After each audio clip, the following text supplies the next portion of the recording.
പെരിന്തൽമണ്ണയിൽ സ്കൂൾ വിദ്യാർത്ഥി ജീവനൊടുക്കിയ സംഭവത്തിൽ വിശദീകരണവുമായി സ്കൂൾ അധികൃതർ. സ്കൂൾ അവധിക്കാലത്താണ് വിദ്യാർത്ഥി ആത്മഹത്യ ചെയ്തത്. സ്കൂൾ അടച്ചതിനു ശേഷം അധ്യാപകരുമായോ സ്കൂളുമായോ കുട്ടി ബന്ധം പുലർത്തിയിരുന്നില്ല എന്നും മരണത്തിൽ അധ്യാപകരായ തങ്ങൾക്കും ദുഃഖമുണ്ടെന്നും പ്രിൻസിപ്പാൾ ജിസ്മി തോമസ് പറഞ്ഞു. മരണവുമായി ബന്ധപ്പെട്ട് സ്കൂളിനെ അപകീർത്തിപ്പെടുത്തുന്ന രീതിയിൽ വ്യാജ പ്രചരണം നടത്തുകയാണെന്നും അന്വേഷണം നടത്തി മരണത്തിന് കാരണം കണ്ടെത്തണമെന്നും പ്രിൻസിപ്പാൾ ജിസ്മി തോമസ് പറഞ്ഞു. ഈ ഒരു സംഭവം സ്കൂളിൻ്റെ ഒരു അവധിക്കാലത്താണ് ഇത് സംഭവിച്ചത്. അത് തേജസ് എന്ന് പറയുന്ന മോൻ്റെ മരണം ഞങ്ങൾ അറിഞ്ഞ പാടെ തന്നെ ഞങ്ങൾ അവരുടെ വീട്ടിലേക്ക് ചെല്ലുകയും അവരെ ആശ്വസിപ്പിക്കുകയും ചെയ്തു.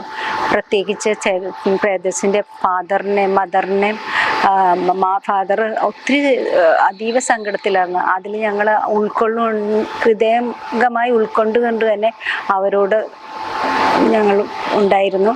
അതിനുശേഷം അന്നത്തെ ദിവസം തന്നെയായിരുന്നു തേജസിൻ്റെ ഫ്യൂണറൽ. അതിന് ഞങ്ങളും സിസ്റ്റേഴ്സും ഹെഡ് മിസ്റ്റേഴ്സും പ്രിൻസിപ്പളും PTA അംഗങ്ങളും പിന്നെ ഇപ്പം അവധിക്കാലം ആയതുകൊണ്ട് ഉണ്ടായിരുന്ന വീടുകളിലുണ്ടായിരുന്ന ടീച്ചേഴ്സിനെ വിളിച്ചു വരുത്തി അവരും എല്ലാവരും പങ്കുകൊണ്ട് ഒരു അരമണിക്കൂർ 1 മണിക്കൂറോളം ഞങ്ങൾ അവിടെ നിന്നതിന് ശേഷമാണ് തിരിച്ചു പോകുന്നത്.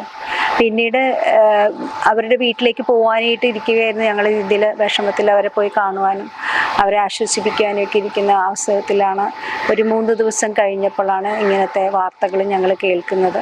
അത് സ്കൂളിനെതിരായിട്ടുള്ള ഒരു വാർത്തയായിട്ട് മാറുന്നത്. പക്ഷേ തേജസ് മരിച്ചതിൽ ഏതാണ് അതിൻ്റെ സത്യാവസ്ഥയെന്ന് ഞങ്ങൾക്ക് ഇപ്പോഴും അറിയില്ല. ഞങ്ങൾ അതിൻ്റെ വിഷമത്തിൽ തന്നെയാണ്. അതുകൊണ്ട് ഞങ്ങൾ ഒരു മീഡിയയ്ക്കും ഇതുവരെയായിട്ടും മറുപടി നൽകിയില്ല. ഇതിപ്പോൾ ആദ്യമായിട്ടാണ് ഇന്നത്തെ ദിവസം പ്രത്യേകിച്ച് ഈ SFIയും മറ്റ് സംഘടനകളും വന്നിവിടെ സമരം ഉണ്ടാക്കുകയും ഇതിനെക്കുറിച്ച് ചർച്ച നടത്തുകയൊക്കെ ചെയ്തു.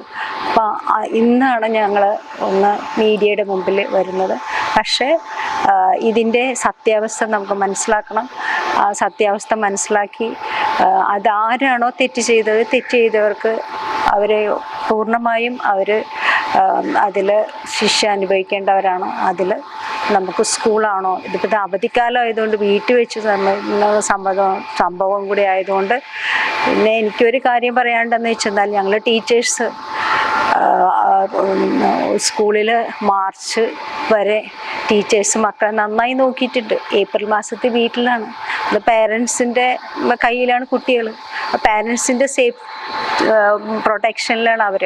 അപ്പം അങ്ങനത്തെ ഒരു സംഭവം നടന്നപ്പോൾ അതിൽ സ്കൂളിന് ഒത്തിരി വിഷമമുണ്ട്. സംഭവവുമായി ബന്ധപ്പെട്ട് പോലീസ് അന്വേഷണം ആരംഭിച്ചിട്ടുണ്ട്. സർക്കിൾ ഇൻസ്പെക്ടർ സുമേഷ് സുധാകരന്റെ നേതൃത്വത്തിൽ സ്വാഭാവിക മരണത്തിന് കേസെടുത്താണ് അന്വേഷണം നടക്കുന്നത്. അന്വേഷണവുമായി ബന്ധപ്പെട്ട് അധ്യാപകരിൽ നിന്നും പോലീസ് മൊഴിയെടുത്തു. എല്ലാ നേത്രരോഗ ചികിത്സാ സൗകര്യങ്ങളും വിദഗ്ധരായ ഡോക്ടർമാരുടെ മേൽനോട്ടത്തിൽ അൽ സലാമ ഐ ഹോസ്പിറ്റൽ റോഡ് പെരിന്തൽമണ്ണ.